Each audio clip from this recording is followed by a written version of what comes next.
This is Cloud's podcast, where Indigenous voices are heard and truths are shared. I'm Cloud, and together we'll journey through stories of resilience, joy, and healing. Cloud's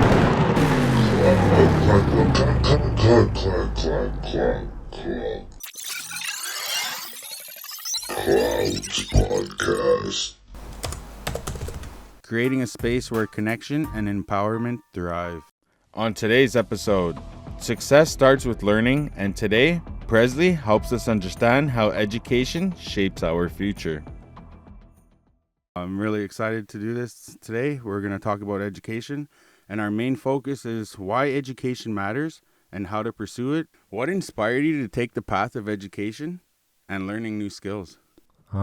Taking the path for education, what inspired me was seeing like my older siblings and my mom have a high education and go to post-secondary school and where did they go to school?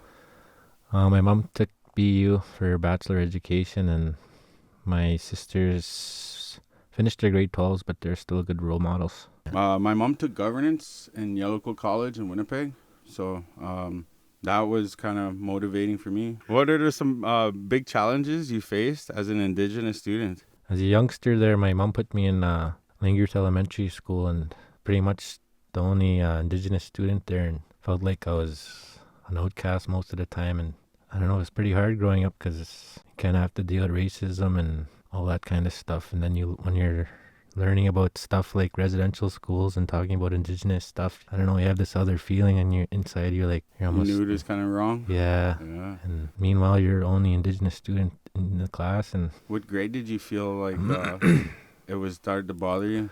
Maybe like around grade 4-ish, because like you start to get into your social studies and they start talking about that kind of stuff. Yeah. And do you think like through high school to here, do you think you still feel it?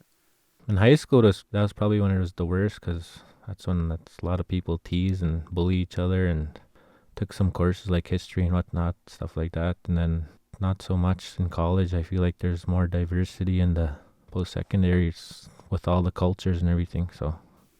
Yeah, same here. In like 2009, I used to go to Oak Park in Winnipeg. It was like kind of like the rich area at the time. But the school I went to, it was all white kids, man. And we had a history class, and the history class teacher, he was teaching us, saying that the Indigenous Indians or First Nations people, when there was an ice age back in the day, they said, we came from over the North Pole from the other side, man.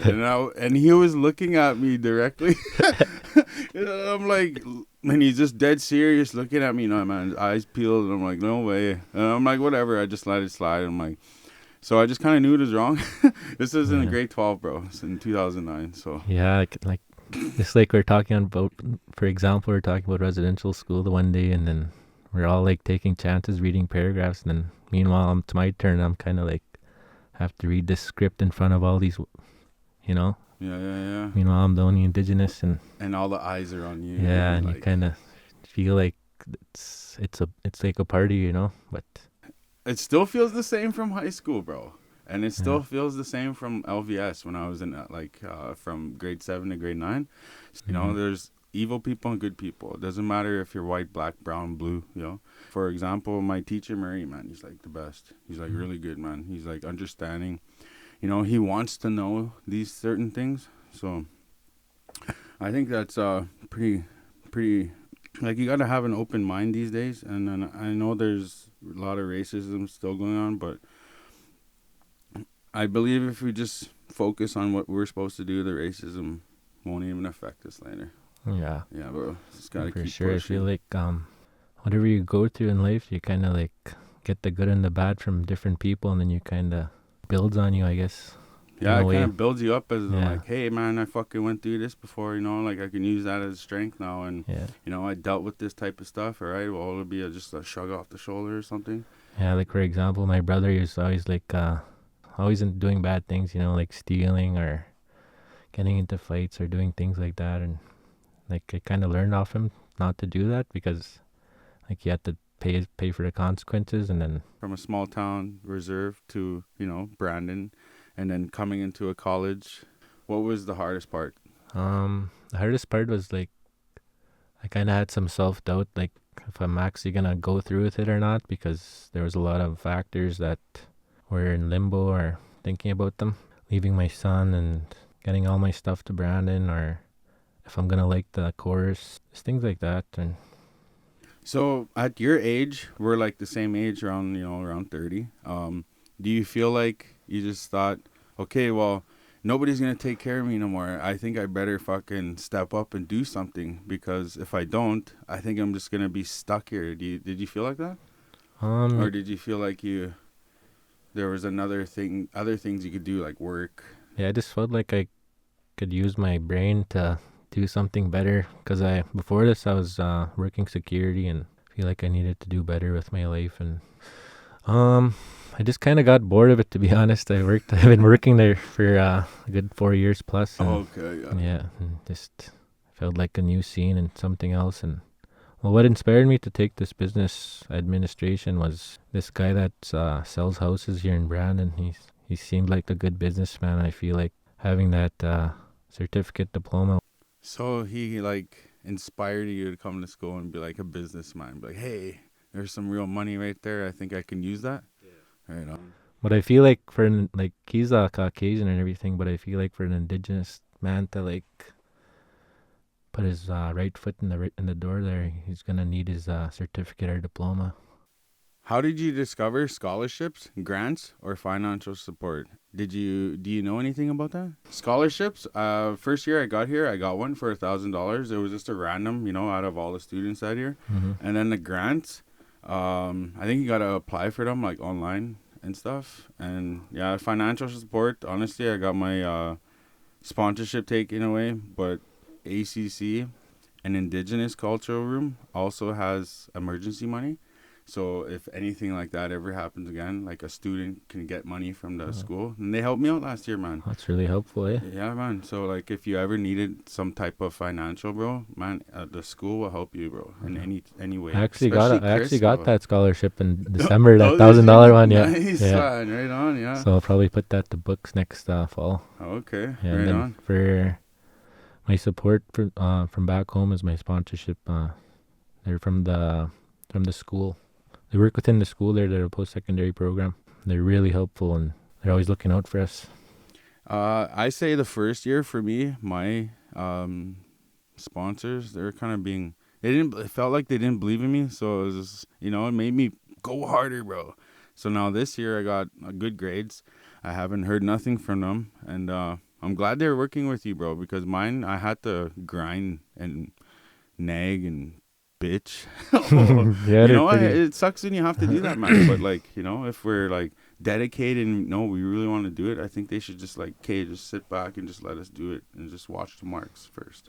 Yeah, And if it feels like they're lacking, get on them. that's the criteria. Like they want their good marks and everything. Eh? How do you manage school demands while balancing family, work, and personal responsibilities? Really hard, honestly. Just visit my family back home and meet all these deadlines, and finding the time to study or finding the time to do like everyday chores and things like that. It's quite demanding. Well, at least you got a vehicle and you're not stuck, right? Yeah, Yeah, man. So that must help a lot. Yeah, it's really helpful. Yeah. Your family, are they a big help to you? Not so or do much. you feel like you're the man to take care of them? Yeah. Like when you must. Yeah, right now I lost my mom last December there. Not. Sorry to hear, bro. Yeah, thanks, bro. But yeah, after I lost her, I kind of took command of the house there and made sure everyone was doing well, and I make sure everything's taken care of back home. So like your personal responsibilities, like here in Brandon, let's just say, you finish all your work and you finish everything and you have a little free time. What do you like to do? I like to watch hockey or go visit some friends and family in the area. Oh, nice. Yeah. Is there any specific place you like going? Mostly just Boston Pizza or just at my cousin's. Yeah. Man, I thought you were going to say Georgie's. Well, that's one of my favorite places. What role do Indigenous cultural programs such as Cecil, Crystal, or Chris help or play a role in your success? Well, they're really helpful. ever since I started here, they welcome you with open arms, and they're always so friendly to talk to. And if you're feeling down, there's a shoulder to cry on, pretty much. So Like don't be today, afraid man. to reach out to them. Cecil, man, is like great. He's like really great. Yeah. Crystal's always there. Yeah, man, she's really good too, man. I'm glad you're always in the culture room, bro. You know that's home. You know, that's our home, bro. What do you think education is important for Indigenous youth and communities? Why do you think? It's really important because I feel like Indigenous education is growing, but I feel like it could be coming in at a more rapid rate. Of I don't know how you're gonna enforce it or anything, but it'd be good to more Indigenous in like higher power jobs like lawyers and doctors and Chief and chief and council. council. Yeah. Yeah, stuff like that. Like all the youth, bro, they need to come and check out school, whether they like it or not. You Mm-hmm. know, like stay in school and then come to college or university, because there's not going to be other chances out there to move forward unless you know people and network with other people and get good jobs. But that's just if you stay consistent with jobs, you know. But other than that, I feel like all Indigenous youth should come to school. It's paid for, you know, within the treaty rights, and to inspire them, bro, I think we just gotta finish and just keep showing them and, you know, telling them what we do, and like, hey, look at this, I got these good marks, look at, you know, keep showing them and just inspiring. Yeah. Yeah, I feel like there's a lot of students that graduate grade 12, but they don't push their studies further. So I feel like I don't know, maybe if you could try implement that somehow. I think specifically take kids from the school and take them on a tour. You know, Yeah, just Indigenous kids, bro, not the fucking. I'm not trying to be mean or anything, but not any of the other kids, you know, yeah, just our kids, bro, from yeah. all the reserves, everywhere. Every kid should see that, like the school, bro, like end to end, you know, like there's all this you can do and all the support, bro, like all Yeah, three of them in the culture room, they're I all. feel like I would have probably came to school sooner if I would have taken a tour, because all their like what they did for us was just come to our schools. So maybe like a private tour with this within the campus would have been nice. Yeah. Yeah. And that's how it, honestly, Aline Moody, she used to work here as an Indigenous lady. I forget what type of work she did, but she came out to Long Plain Yellowquill College and showed us all the programs with pamphlets and stuff. I was really interested in being a radio host, and because I used to have a job like that, and I couldn't I couldn't stand living in Long Plain anymore. So I was really tuned into coming to Assiniboine College, and yeah, I pushed for my teacher to get a tour here, bro. And her and Elaine Moody got together and we're like, okay. So they finally took us, bro, and brought us here. And when I seen this podcast room and all these other rooms, I said, I'm coming. Word, Oh bro, yeah. I'm coming, yeah, man. And I stuck with it, man. Right after I got my mature grade 12, all through the summer I worked and came straight here and been here since. It changed my life, man, and I just wanted to change other people's lives too. You know, like I had no drive to ever come to college ever. I had no motivation to want to better my life. I just thought finishing grade 12, yeah, I'm gonna go work. No, it's school, bro. Yeah, you almost feel like you're scared to take that next step, eh? But Like the it's part of jump, it it's though, like eh? here's the edge of the cliff. Should I jump or not? It's part of it though, eh? You gotta feel that and take that plunge to success. What advice would you give to another Indigenous student who's just starting their education journey? What would you tell them? Just believe in yourself and do what works for you, and try find the right balance. And time management is another important one. Just don't give up and swing for the fences. Do you feel like you would offer them some help or some support if you seen them worried already? You know, Yeah, I would for sure. I'd reach out to them, see if they're doing okay, offer them some help, and give them a kick on the ass if they need it.